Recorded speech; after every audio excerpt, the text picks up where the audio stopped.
In this video, I'll be showing you how to use a performance overlay to see your CPU, GPU, and FPS stats on your ROG Xbox Ally X. It's a very simple method, so if you find this video helpful, be sure to drop a like and subscribe.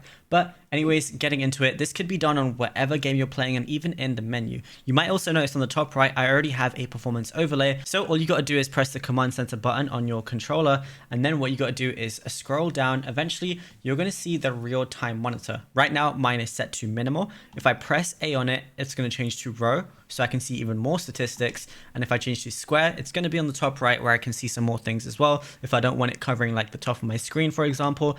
And I can also just turn it off if I want to, and if I want a more cinematic look. But you can really just change it to however you want. I think minimal is the best for me, but row is also really good because it doesn't take much of your screen, but you can really just see your CPU and GPU statistics as well. But it's as simple as that. Now, if you found this video helpful, be sure to drop a like and subscribe. And also be sure to check out our other ROG Xbox Ally X videos on this channel.